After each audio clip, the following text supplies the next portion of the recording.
Hoy es enero 26, 2024 y estamos aquí reunidos en nuestra iglesia Asamblea de Oración, localizada en el 2474 Randolph Street, en la ciudad de Huntington Park, California. El código postal es 90255. Tenemos sana doctrina aquí en nuestra iglesia a las 10:30 de la mañana.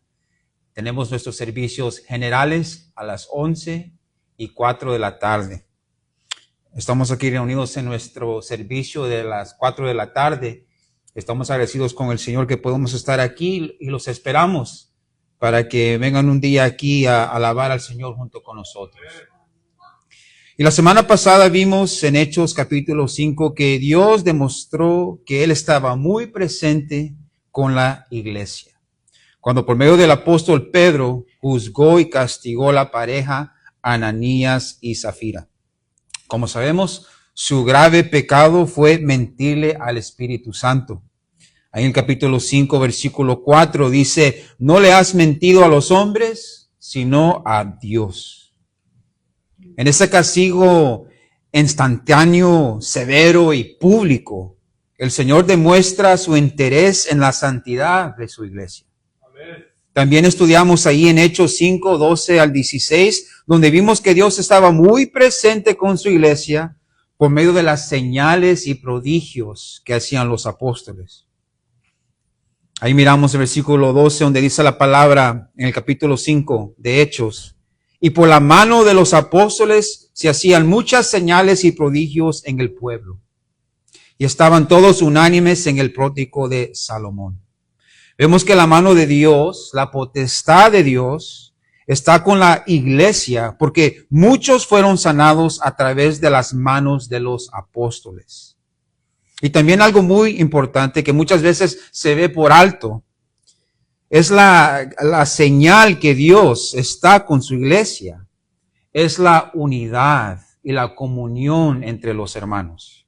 Porque ahí miramos el versículo 12 donde dice, y estaban todos unánimes en el pórtico de Salomón.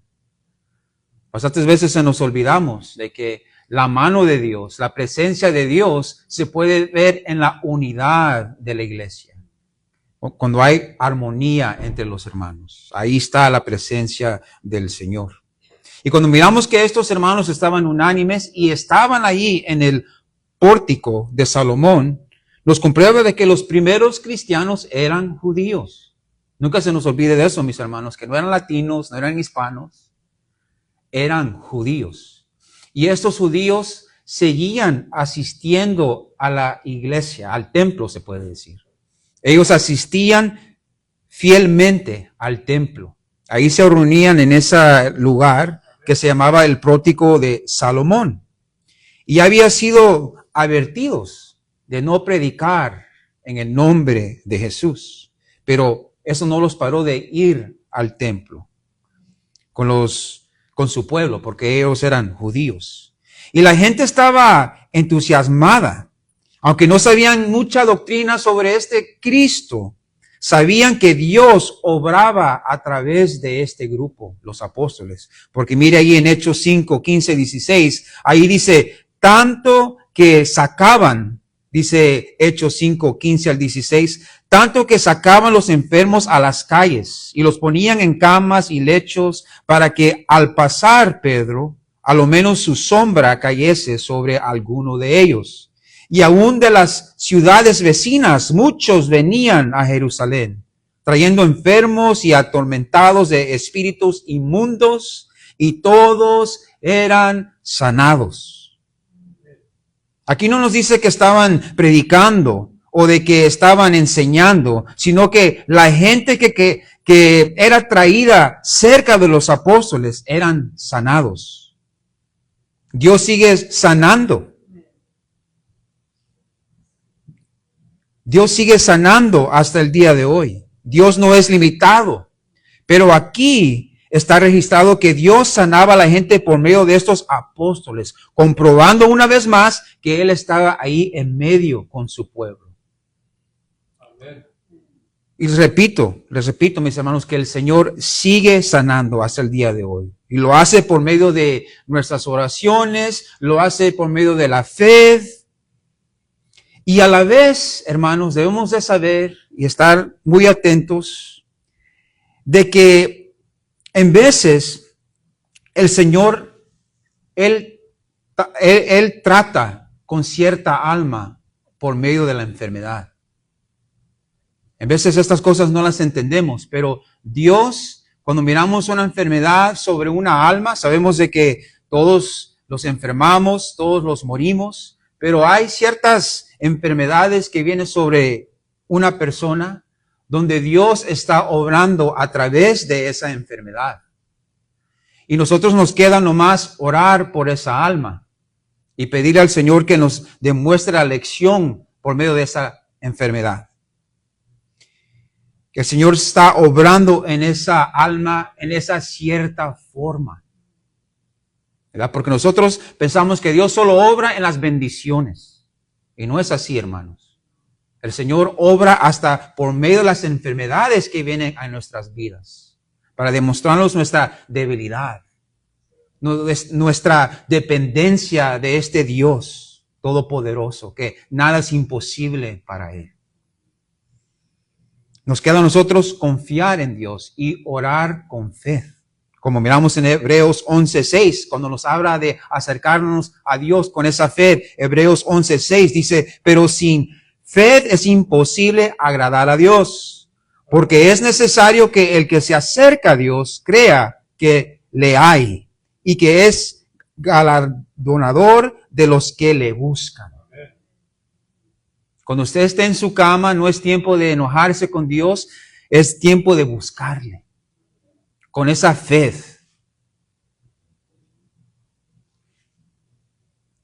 Yo tuve el privilegio esta semana de compartir el Evangelio con alguien que estaba en su cama, listo para partir a la eternidad.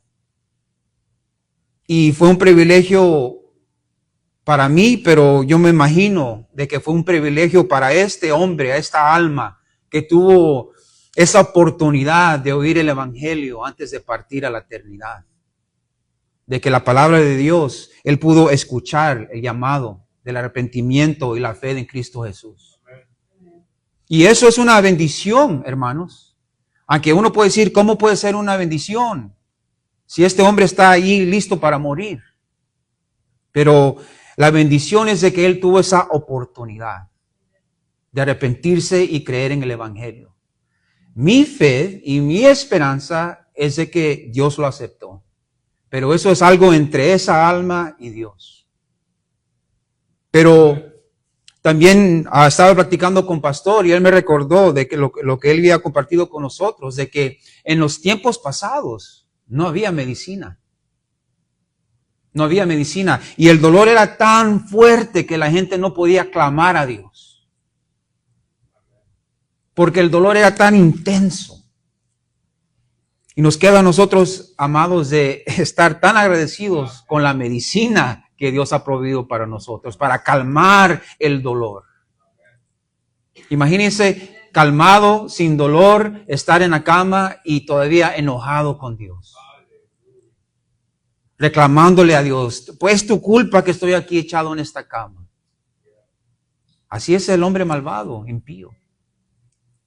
Pero miramos aquí que aunque estemos en la cama, dice aquí de que pero sin fe es imposible agradar a Dios porque es necesario el que se acerca a Dios. ¿Cómo cómo nos podemos acercar a Dios? Por medio de la oración, por medio de su palabra. Cuando estemos ahí en cama, enfermos, podemos clamarle al Señor, acercarnos al Señor por medio de la fe.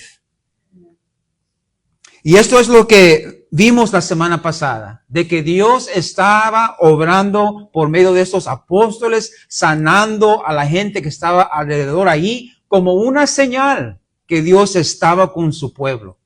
Así como partió el mar con Moisés y fue un acto que hizo Dios y está registrado, nosotros podemos ver a esta situación, a este evento, de que fue un tiempo donde Dios estaba obrando por medio de los apóstoles y las sanidades eran varias, bastantes. Se miraba que Dios está ahí moviéndose en el pueblo. Por eso les digo y les repito, no quiere decir que Dios no estaba obrando hoy porque no se mueve en esa manera. pero está registrado para que nosotros leamos las Escrituras y podamos confiar en este Dios, que Él sigue obrando en nuestras vidas y Él no ha cambiado. Los medios posiblemente han cambiado porque no tenemos apóstoles ya, pero Él sigue sanando. Y eso es lo que vimos la semana pasada. Y hoy vamos a estar aquí en Hechos capítulo 5 y vamos a estar enfocándonos de los versículos 17 al 28. Y para dar inicio a nuestro estudio de hoy, mis hermanos, les pido que se pongan de pie y podemos ir a Hechos capítulo 5 y vamos a leer del 17 al 28 juntos. Ustedes me pueden seguir con su vista. Un amén cuando lo tengan. Hechos 5, versículo 17 al 28. Y así lee la palabra del Dios viviente. Entonces, levantándose el sumo sacerdote y todos los que estaban con él, esto es la secta de los saduceos, se llenaron de celos y echaron mano a los apóstoles y los pusieron en la cárcel pública. Mas un ángel del Señor, abriendo de noche las puertas de la cárcel y sacándolos, dijo: Ir y puestos en pie en el templo, anunciar al pueblo todas las palabras de esta vida. Habiendo oído esto, entraron de mañana en el templo y enseñaban. Entre tanto vinieron el sumo sacerdote y los que estaban con él y convocaron al concilio y a todos los ancianos de los hijos de Israel y enviaron a la cárcel para que fuesen traídos. Pero cuando llegaron los alguaciles, no los hallaron en la cárcel. Entonces volvieron y dieron aviso, diciendo: por cierto, la cárcel hemos hallado cerrada con toda seguridad, y los guardas afuera de pie ante las puertas. Mas cuando abrimos, a nadie hallamos dentro. Cuando oyeron estas palabras, el sumo sacerdote y el jefe de la guardia del templo y los príncipes sacerdotes dudaban en qué vendría a parar aquello. Pero viniendo uno, les dio esta noticia: he aquí, los varones que pusiste en la cárcel están en el templo y enseñan al pueblo. Entonces fue el jefe de la guardia con los alguaciles y los trajo sin violencia, porque temían ser apedreados por el pueblo. Cuando los trajeron, los presentaron en el concilio, y el sumo sacerdote les preguntó, diciendo: ¿no os mandamos estrictamente que no enseñases en ese nombre? Y ahora habéis llenado a Jerusalén de vuestra doctrina y queréis echar sobre nosotros la sangre de este hombre. Amén. Oremos. Padre, venimos, Señor, en el nombre de Jesús, una vez más a la casa del Señor, en este día del Señor. Te pedimos, oh Dios, que tu palabra nos ministre, que nos hable, oh Dios. Esos que quieren oír tu voz lo pueden hacer por medio de la palabra tuya, Señor. Te pedimos que abres nuestros corazones y nuestros oídos y que estemos atentos y que tú seas glorificado en esta palabra. Te lo pedimos todo en el nombre de Jesús. Amén y amén. Amén. ¿Pueden tomar sus asientos, mis hermanos? Estamos aquí en Hechos, capítulo 5, 17 al 26. Ya miramos de que terminamos la otra porción de escritura donde los apóstoles estaban sanando a todos, dice la escritura. Y dice aquí el 17, entonces levantándose el sumo sacerdote y todos los que estaban con él, esto es la secta de los saduceos, se llenaron ¿de qué? De celos. Y es muy interesante porque así como vimos el capítulo 5, que comenzó con la palabra pero, y nos hablaba de un contraste entre Bernabé, que era el hijo de consolación, que era muy generoso, era un contraste con esta pareja Ananías y Zafira. Y ahora aquí miramos que hay un contraste. Muy interesante, ¿verdad? Porque hoy en esta mañana pastor estaba enseñando el Salmo 92 y nos explicó de que los salmos siempre hay un contraste, ¿verdad? Entre lo bueno y lo malo, las luces y las tinieblas, el justo y el injusto. Y aquí miramos un contraste también, porque miramos que la cena está con los apóstoles sanando una bendición, un movimiento del Espíritu Santo, y de repente estamos aquí donde dice la Escritura, entonces, levantándose el sumo sacerdote. ¿Y ellos que estaban llenos del Espíritu Santo? No, dice la Escritura que estaban llenos de celos. Celos porque, ¿por qué? Porque Dios se estaba moviendo y la gente estaba siendo sanada. Pero miramos que en un lado están los apóstoles haciendo la obra de Dios, el Dios moviéndose a través de estos apóstoles, y en la otra mano tenemos a estas autoridades del templo, uno de los muchos enemigos del Señor y de su Cristo. ¿Quién son? Los saduceos, las autoridades del templo. Y vemos aquí la raíz del problema en el versículo 17. Mira ahí lo que dice la última parte de ese versículo, y se llenaron de celos. Todo iba bien, la gente era sanada, había un grupo de judíos que sanaban, un grupo, ¿verdad? Un grupo humilde, que predicaban en el nombre de un tal Jesús, y la gente era sanada. Esto no era una revolución política que estaban haciendo estos hombres. No estaban demostrando violencia contra el gobierno ni contra los judíos. El único delito era que sanaban en el nombre de Jesús. Y no en la potestad, ni en el nombre de las autoridades, ni en el nombre del templo. Porque en los días en el Antiguo Testamento, eso es lo que hacían los judíos. Ellos juraban sobre el templo, ¿verdad? Porque ellos adoraban al templo. Esa era su jactancia. Mira lo que Dios nos ha dado. Pero como dijo el Señor, aquí hay uno que es mayor que el templo. Aleluya. Y miramos que estos hombres están sanando en el nombre de Jesús. Pero esto tiene que ver, mis hermanos, por la vanagloria, ¿verdad? Porque hay dos clases de celos. Hay un celo donde uno tiene este vigor contra está convencido de una idea, ¿verdad? Tiene un celo, como nosotros los cristianos tenemos un celo para la justicia, la santidad de Dios, porque amamos a Dios. Cuando ofenden a Jesús, nosotros nos enojamos, tenemos un celo, porque amamos a Dios. Es un celo justo, se puede decir. Pero también hay un celo que tiene que ver con la envidia, con la vanagloria. Por eso se enojaron estos hombres. Y la vanagloria se caracteriza por una autoestima inflada. Una autoestima inflada y una falta de empatía. Y miramos esto, ese es el caso de estos hombres, porque ellos no tenían una empatía para los que fueron sanados.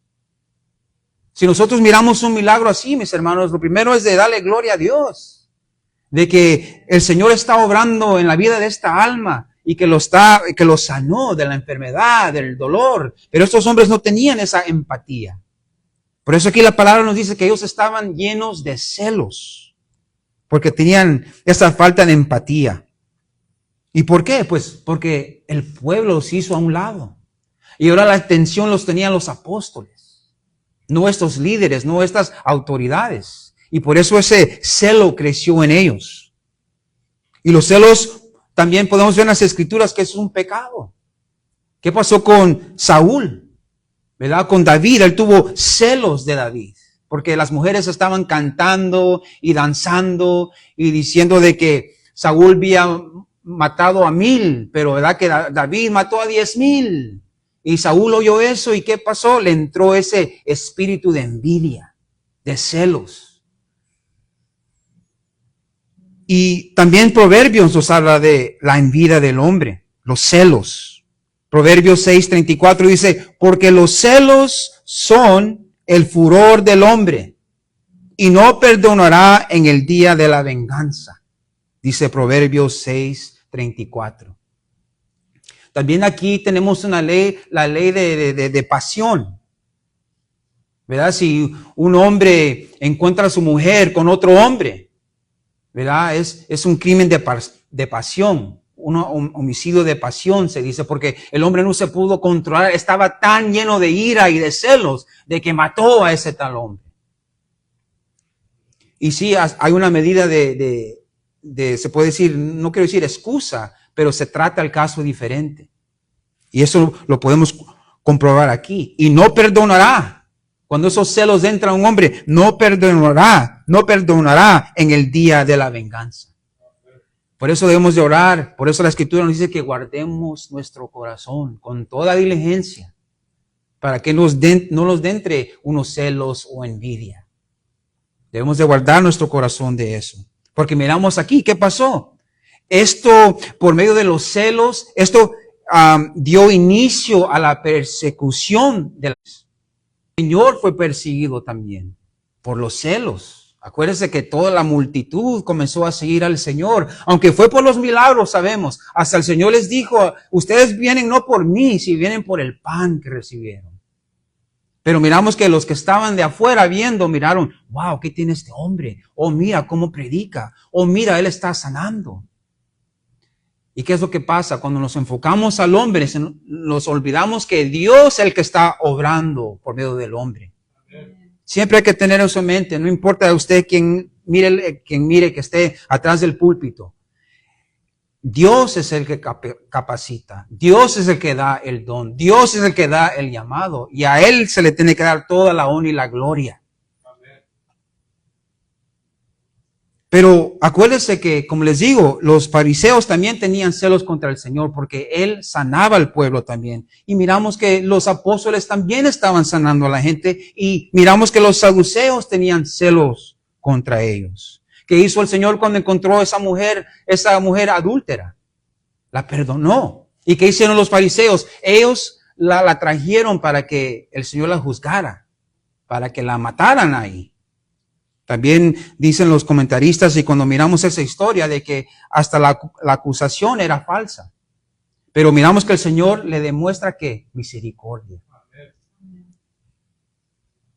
Y por eso también puede generar una envidia en el hombre cuando miramos que Dios es el que tiene que ser alabado y glorificado, no el hombre. Y la gente amaba a Jesús y lo recibía con alegría. Pero lo que sentían de parte de los fariseos era el juicio. Siempre juzgando, viendo los pecados del hombre.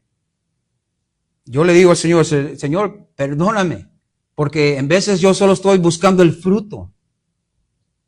Estoy buscando el fruto, solo estoy viendo las buenas obras de la gente. Y eso no es bueno, hermanos.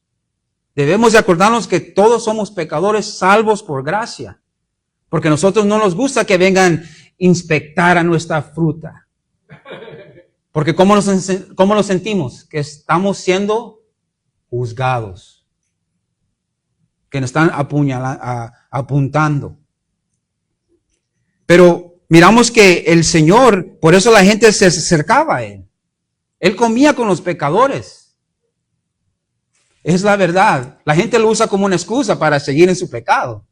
Pero nosotros como creyentes podemos decir, Señor, dame un corazón así, de que yo puedo estar entre los pecadores para que miren la luz. Que miren a Jesús, no a mí, pero que a Jesús. Y por eso tenían un cierto desprecio la gente contra los fariseos, que eran muy religiosos, muy estrictos. Pero al Señor sí se le acercaban, ¿verdad? Y miramos de que había mucha envidia de la parte de los fariseos contra el Señor. No lo podían soportar porque tenían envidia del Señor, de su popularidad, se puede decir. Y el Señor les advirtió a los apóstoles que iban a sufrir, que iban a ser aborrecidos. En Mateo 10:22, el Señor les dice, y seréis aborrecidos de todos por causa de mi nombre. Y es cierto. Porque ellos estaban sanando y predicando en el nombre del Señor Jesús. Y por eso fueron aborrecidos. Y en este caso, tenían celos sobre ellos. Y regresando aquí a Hechos 5:18, dice, y echaron mano. Note, primero sale ahí la envidia, los celos del corazón y después la acción. Porque aquí dice, y echaron mano a los apóstoles y los pusieron en la cárcel pública. De regreso a la cárcel, ¿verdad? Los apóstoles. La primera vez fue por predicar a Cristo. Y acuérdese qué pasó cuando los arrestaron. ¿Qué había sucedido en el templo? ¿Qué hizo Pedro y Juan? Habían sanado a un cojo de nacimiento. Y lo sanaron en el nombre de Jesús. Y por eso fueron arrestados, tirados en la cárcel.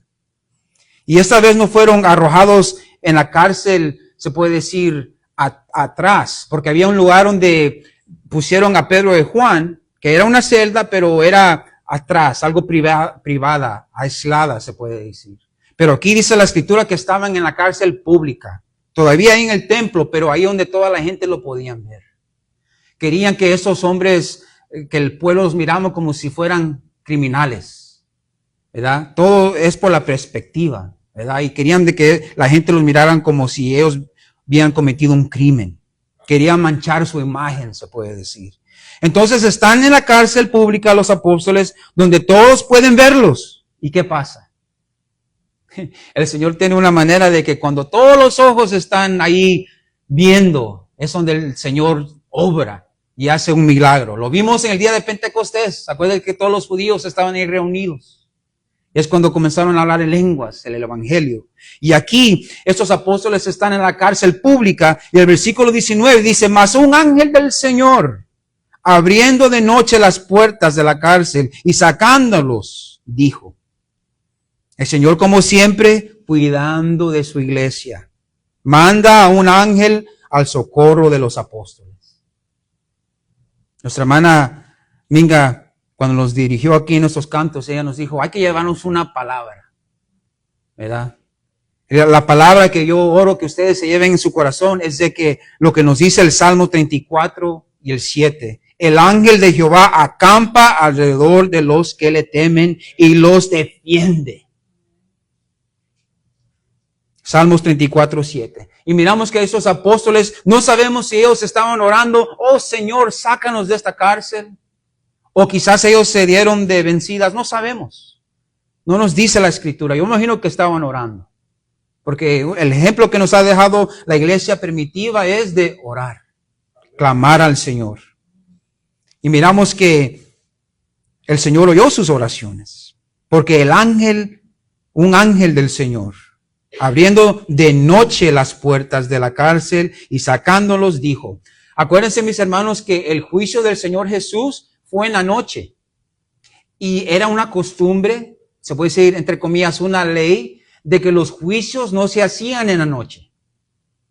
Por eso miramos el caso de Jesús, de que también el juicio fue injusto, porque lo juzgaron en la noche. Lo trajeron en la noche, pero los juicios se hacían entre el día. Y miramos que en la noche se abrieron las puertas de la cárcel y sacó el ángel del Señor a los apóstoles.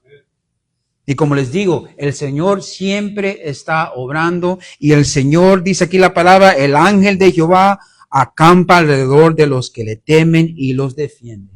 Yo estoy agradecido con el Señor de que el ángel estaba acampando alrededor de mis hijos cuando tuvieron ese accidente. Porque solo por la gracia de Dios no les pasó algo grave. Gloria a Dios. Esa es mi fe y yo estoy agradecido con el Señor. Él los defendió en ese instante de que no les pasó nada grave. Y viendo aquí el caso de los apóstoles, se puede decir o se puede preguntar uno, ¿es justo este acto de liberar a los apóstoles de la cárcel?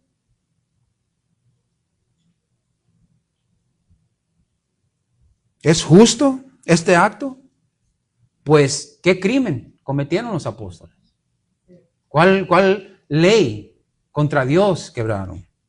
Hay gente inocente que está en la cárcel. Apenas este presidente Trump acaba de perdonar y sacar a 23 hermanos y hermanas que fueron arrestados por predicar el evangelio. Simplemente por predicar el evangelio. Algo que no se oye en estos días en esta nación libre. Fueron liberados, sacados de la cárcel, perdonados, porque no habían cometido ningún crimen. Y podemos ver aquí de que el ángel del Señor sacó a estos apóstoles. Y dice aquí la palabra de Dios, de que ese ángel no solo los dejó ir libres, pero tenía unas palabras para ellos, unas instrucciones. Mire el 20, lo que dice el ángel a estos apóstoles. Id y puestos en pie en el templo. Anunciar al pueblo todas las palabras de esta vida. Note que no los mandó para la casa, no les dijo, ¿saben qué? Está bien, hasta aquí llegaron. Ya hicieron mucho. Ya sufrieron suficiente. Ya llévenla suave. No, a lo contrario. Ir y puestos en pie. No sentados, no escondidos. Puestos a pie es para que todos los vean. Para que todos los puedan escuchar. ¿Y qué vamos a predicar? ¿Qué vamos a enseñar? Él les dice, anunciar al pueblo todas las palabras de esta vida. Y les dice que no solo vayan, sino que pongan de pie, que anuncien las palabras de esta vida. Se puede decir, estas palabras se puede traducir como doctrina. La doctrina de este mundo, la enseñanza de esta vida. ¿Verdad? ¿Qué encontramos las enseñanzas de esta vida? Pues las buenas nuevas. La esperanza y la salvación que tenemos en el Señor Jesucristo. Porque yo creo que se trata también de doctrina, porque mire lo que dice el 21. Habiendo oído esto, entraron de mañana. Note, las puertas fueron abiertas en las noches. Ellos no esperaron 2 días, 3 días, sino en la mañana, dice la Escritura. Habiendo oído esto, entraron de mañana en el templo y enseñaban. Cuando el ángel les dijo de que fueran a compartir, anunciar las palabras de esta vida, es decir, enseñar. Y ya sabemos la doctrina de los apóstoles era de predicar el evangelio del Señor Jesucristo, de la vida, de la muerte, la resurrección y la segunda venida del Señor Jesucristo. Eso es lo que estaban haciendo los apóstoles. Porque ellos entraron de mañana. Ellos no perdieron el tiempo. No lo pensaron. No se le tuvo que decir 2 veces a los apóstoles. De temprano en la mañana ellos entraron al templo y enseñaban, dice la Escritura. Todas las palabras de esta vida. Esto es el evangelio. Son las palabras que el Señor también enseñaba. Porque acuérdese lo que Pedro dijo al Señor. Ahí en Juan 6:68. Cuando todos comenzaron a irse, que la palabra era muy dura. El Señor miró a los apóstoles. Cuando Él vio que todos estaban yendo, les preguntó a los apóstoles, ¿y ustedes se van a ir también? ¿Y qué le dijo Pedro? Señor, ¿a quién iremos? Tú tienes palabras de vida eterna. Las palabras del Señor son palabras de vida eterna. Y como ellos estaban siguiendo al Maestro, ellos ya sabían cuáles eran esas palabras, cuál era la doctrina, la enseñanza del Señor. Amén. Hechos 2:42 nos dice que y perseveraban en la doctrina de los apóstoles. Por eso nos importa la doctrina, amados. No sea llevado por las emociones o por los otros que dicen de que la letra mata, que la doctrina divide. Nosotros estamos siguiendo lo que los apóstoles hacían. Ellos enseñaban la palabra de Dios. No lo use como una excusa para estar en su ignorancia. Póngase a estudiar las Escrituras. Porque para mí es una excusa de no estudiar las Escrituras y decir, pues, no, la letra mata. La doctrina divide. No, la doctrina los instruye, los revela quién es Dios, quién es Cristo. Y es muy importante porque este es el ejemplo que los apóstoles nos dejaron a nosotros. Y regresando aquí, Hechos 5:21, hay que ver que de estos enemigos de Cristo, entre tanto vinieron el sumo sacerdote y los que estaban con él y convocaron al concilio y a todos los ancianos de los hijos de Israel y enviaron a la cárcel para que fuesen traídos. Acuérdense de que ellos, por este versículo, ellos piensan que los apóstoles todavía están en la cárcel. Porque convocaron al concilio, reunieron a todos los ancianos, a los principales sacerdotes y iban a juzgar a los apóstoles. Ya que estaban todos los ancianos ahí, les dicen, vayan a traerme a los apóstoles y tráiganlos aquí, enfrente de nosotros. Pero, como podemos ver, los enemigos de Cristo no se habían dado cuenta que los apóstoles ya estaban libres y que no estaban en la cárcel, estaban en el templo enseñando. Pero cuando llegaron los alguaciles, dice el 22, no los hallaron en la cárcel. Entonces volvieron y dieron aviso Aunque no es la misma potencia, mis hermanos, o la misma nivel, esto me recuerda de la tumba vacía del Señor. ¿Verdad?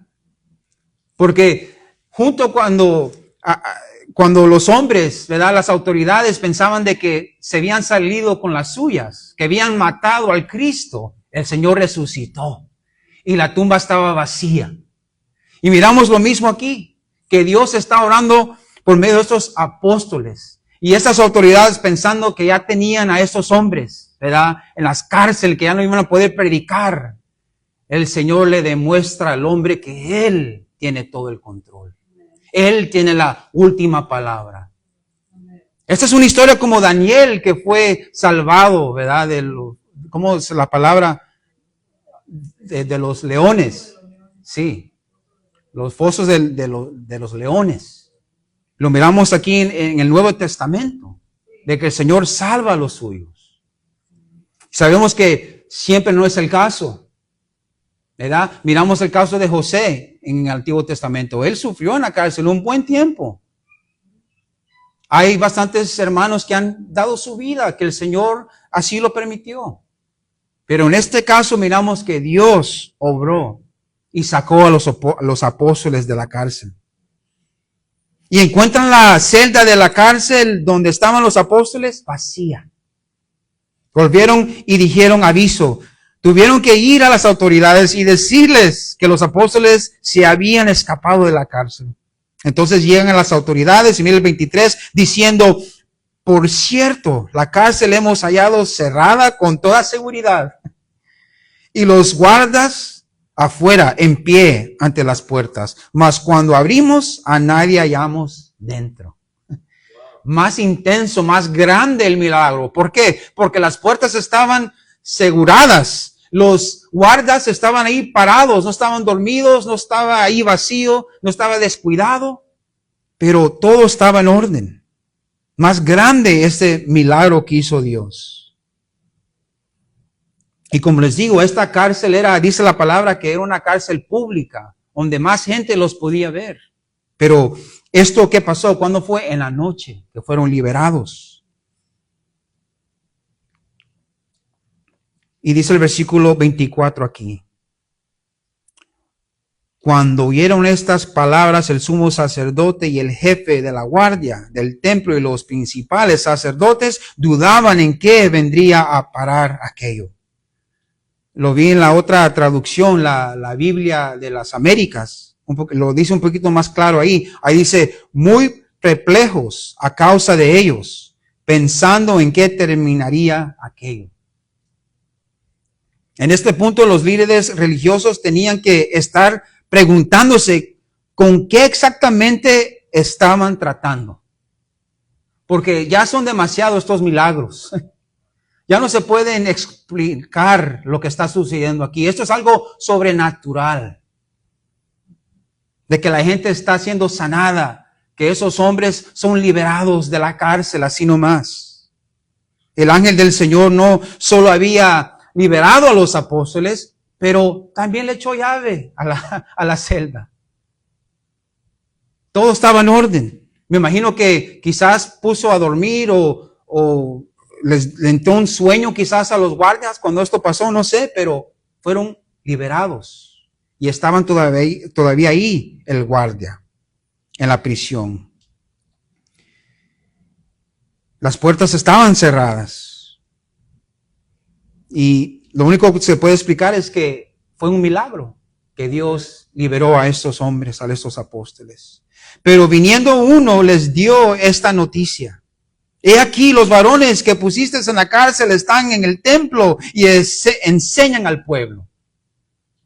No solo se escaparon los apóstoles, sino regresaron a la escena, se puede decir. Se dice de que al criminal se captura porque él siempre regresa a la escena del crimen. Donde él hace el crimen, él quiere ver, ¿verdad?, lo que pasó, cómo está la policía investigando a ver si dejó una evidencia. Miramos aquí que los apóstoles, ellos regresaron a la escena, se puede decir. No se dice que se quedaron en sus casas, quizás fueron a sus casas a descansar, pero en la mañana estaban ahí en el templo enseñando. Y ese es el llamado que Dios tiene, mis hermanos, para su iglesia. Cada persona tiene su don. Yo me puedo relacionar con pastor con el llamado que él tiene de que él nos ha llamado a estudiar la palabra de Dios. Temprano en la mañana mi familia está bien dormida y no se oye nada. Una tranquilidad, ¿verdad? Estudiando las escrituras. Y en veces yo me pongo a pensar, wow, Señor, la gente está durmiendo ahorita. Yo quisiera dormir, ¿verdad? Pero aquí me tienes y me estoy gozando en tu palabra. Eso debe de ser para todo cristiano. Ese debe ser el estándar para todos. Pero no todos somos llamados a predicar. Todos tienen su don. Pero miramos aquí de que esos hombres fueron liberados y los guardias les fueron a decir a esos hombres que ustedes pusieron a la cárcel, están enseñando. Y no solo enseñando, pero en el templo, enseñándole al pueblo. Dice el 26, entonces fue el jefe de la guardia con los alguaciles y los trajeron, se puede decir, sin violencia.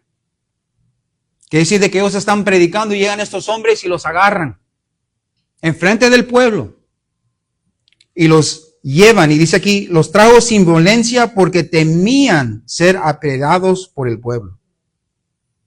El pueblo ya tenía, ¿verdad? Tenía a los apóstoles en alta estima, ¿verdad? Como la gente a veces a nosotros, no por nosotros, nuestras capacidades, pero la gente cuando mira el testimonio, mira que nosotros amamos al Señor, que siempre estamos en iglesia los domingos, aunque no seamos perfectos, ellos tienen una cierta reverencia a nosotros, ¿verdad? Y miramos una alta estima, ¿verdad? De que ellos presuponen, y es cierto en una manera, que estamos cerca de Dios nosotros. Por eso Dios nos pide que oremos por ellos. Posiblemente si llegara la policía y nos maltratara a nosotros enfrente de la gente que conoce que somos cristianos, quizás dijeran algo, déjalo él es inocente, es cristiano, me imagino. Y eso es lo que miramos aquí, de que por eso muy calmaditos agarraron a los apóstoles y se los llevaron al concilio. Y dice aquí la palabra de Dios en el 27. Aquí vamos a ver la acusación contra los apóstoles. Esos son los últimos dos versículos que vamos a estar viendo hoy, en esta noche, el 27 y el 28. Aquí vamos a ver la acusación contra los apóstoles. El 27 dice, cuando los trajeron, los presentaron en el concilio. Este fue otro intento, hermanos, de tratar de intimidar a los apóstoles, se puede decir, para mostrarles que ellos son las autoridades. La institución del concilio, ¿verdad? Y los apóstoles sabían que Dios los estaba protegiendo. Ellos ya no temían al hombre. Y nosotros debemos acordarnos de eso, mis hermanos, de que Dios es el que pelea por nosotros. Él pelea nuestras batallas. Él va enfrente de nosotros. Tenemos a un mediador, un abogado. Yo cuando miro a este presidente, porque lo que este presidente está haciendo, de que él no está sentado ahí nomás y él está haciendo todas las decisiones. Él tiene un concilio. Y lo que me gusta ver de él es de que cuando él puede escoger, yo quiero que este me represente aquí, ella me represente allá, y él tiene su equipo. Y a mí me gusta oírlo cuando él habla de tal persona. Le da alta estima de esta persona. Yo lo agarré a él porque él es el mejor. Él es el mejor. Y esos días yo he estado glorificando al Señor, mis hermanos, porque el Señor me ha dado la capacidad de verlo como espiritualmente. Cuando yo miro a Donald Trump, se me viene a la mente al Señor Jesús, porque Él es en un nivel más alto, más sublime. Y Él, como Trump Él está se puede decir, gloriando a esta gente. El Señor Jesús lo hace para nosotros, con el Padre. Padre, este es mío, yo lo compré con mi sangre. Amén. Yo lo amo a Él es mío. Y, amados, hasta me dan lágrimas porque yo miro como el Señor me representa a mí, al Padre. Porque tenemos un abogado, Él es nuestro mediador. Él nos protege, Él nos representa. Al diablo también, a este no me lo puedes tocar. Él está cubierto con la sangre mía. Él me pertenece a mí. No se le olvide eso, que usted tiene un mediador que lo ama y que lo representa y que lo mira en alta estima a usted. Él lo ama más que hasta usted mismo se ama. Y miramos aquí de que los apóstoles tenían esa confianza, de que aunque estos hombres sean la autoridad, yo sé de que tengo uno más grande todavía que me representa, de que me sacó de la cárcel. Ya no son intimidados por estos hombres. Y el sumo sacerdote, regresando a la escritura del 27, y el sumo sacerdote les preguntó, el 28, diciendo, ¿no os mandamos estrictamente que no enseñases en el nombre, en ese nombre? No te ni quería decir el nombre de Jesús. Y ahora habéis llenado a Jerusalén de vuestra doctrina y queréis echar sobre nosotros la sangre de ese hombre. Note aquí que y ahora habéis llenado a Jerusalén. Note, acuérdese que el Señor Jesús le dijo a los apóstoles, ustedes van a ser mis testigos comenzando en Jerusalén. Miramos que el evangelio y lo que el Señor dijo que iba a suceder está sucediendo, porque aquí lo están confirmando las autoridades de que todo Jerusalén está oyendo las buenas nuevas. Aleluya. Porque dice aquí, llenando a Jerusalén de vuestra doctrina. Y ya sabemos que esa doctrina, la vida, la muerte, la resurrección y la segunda venida del Señor Jesucristo. Y queréis echar sobre nosotros la sangre de ese hombre. Y eso es muy interesante. Quiero terminar con este punto aquí, donde hablamos de esta sangre, donde dice ellos, quieren echar sobre nosotros la sangre de este hombre. Porque cuando miramos aquí, esto es muy interesante lo que dicen aquí estos hombres. Porque en el Evangelio de Mateo, mis hermanos, ahí vayan conmigo a Mateo 23, 35. Ahí vamos a ver algo muy interesante cuando se habla de echar la sangre sobre alguien. 23, 37.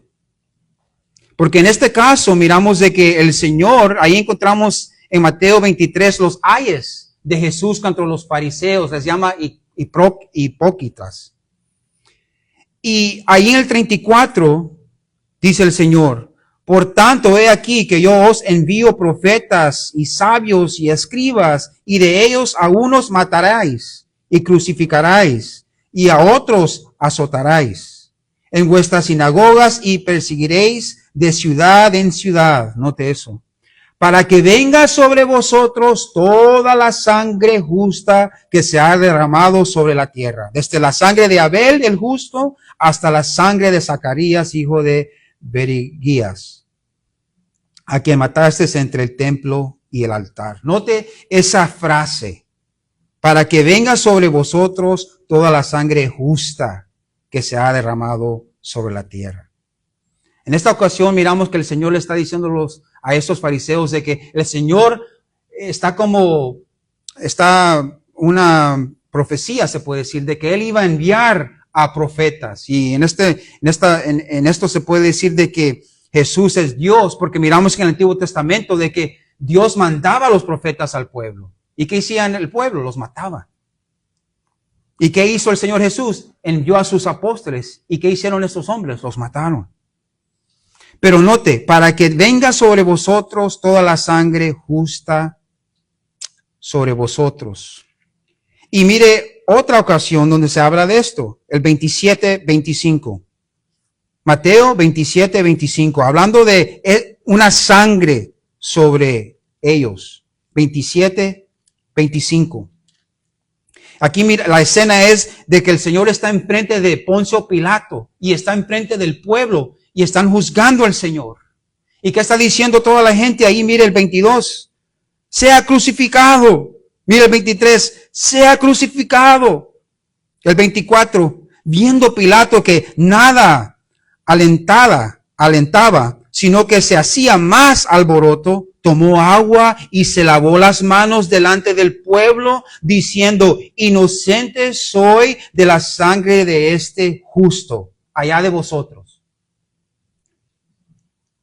Aquí miramos que Poncio Pilato no quería ser responsable de la sangre de este hombre, que es Jesús. Culpable de esto. Y mire el 25, cómo le respondió el pueblo. Todo el pueblo dice aquí. Todo el pueblo dijo, su sangre sea sobre nosotros y sobre nuestros hijos. Es una maldición que se echaron sobre ellos mismos. Pero note, no solo sobre ellos mismos, sino sus hijos. Es muy interesante el concepto de padre e hijo en el contexto judío. Porque a Abraham y a Isaac y a Jacob se le refiere como padre. Los padres. ¿Verdad? Y aunque no están, ¿verdad?, de sangre, se puede decir, son judíos y hay generaciones entre ellos. Pero aquí esta maldición, mis hermanos, los judíos, el pueblo, se dejan caer esa maldición y no solo sobre ellos mismos, sino hablando de sus hijos, está hablando de las generaciones futuras. Esta maldición, y es sentido, esto tiene mucho sentido, porque cuando yo leí esto y lo estudié, dije, wow, Señor, quiere decir de que la sangre de Cristo cubre a todo el mundo. Y déjeme explicarle. Pero hay dos situaciones ahí. Y hay una pregunta que le hago a usted hoy en esta noche. La sangre de Jesús ha cubierto su vida y le pregunto, ¿usted ha sido cubierto con la sangre de Jesús como una maldición? ¿Que usted es un culpable de crucificar al Hijo de Dios por no tener fe en Él? Como estos hombres eran culpables de poner a Cristo en la cruz. Y el Señor lo dice como una metáfora, pero Él dice de que la sangre iba a estar sobre ellos. En otras palabras, la culpa era una maldición porque Cristo estaba en la cruz, porque Él iba a derramar su sangre. Le hago esa pregunta, porque hay solo dos opciones. Esa sangre lo cubre a usted, esa sangre está sobre usted como una maldición, culpable por la muerte de Cristo. Tiene sangre inocente en sus manos. O esa sangre lo ha cubierto y le ha lavado sus pecados y ha sido perdonado. Esa sangre del Cordero que limpia los pecados del mundo, dice la palabra de Dios. Hágase esa pregunta hoy en esta tarde. ¿Esa sangre está sobre usted como maldición, culpable por la muerte de Jesús? ¿O esa sangre le ha lavado los pecados de su vida? Amén. Hoy en esta mañana nosotros que estamos aquí hemos probado, sabemos que hemos sido lavados, limpiados. Nuestros pecados han sido borrados con esa sangre preciosa de Jesús. Y no hay ningún lugar de escape. Usted en el día de juicio va a ser juzgado por quebrar la ley y no creer en el Hijo de Dios que lo vino a salvar. Y esa salvación tuvo un gran precio. La sangre preciosa de Jesús que fue derramada. Una sangre pura, una sangre inocente.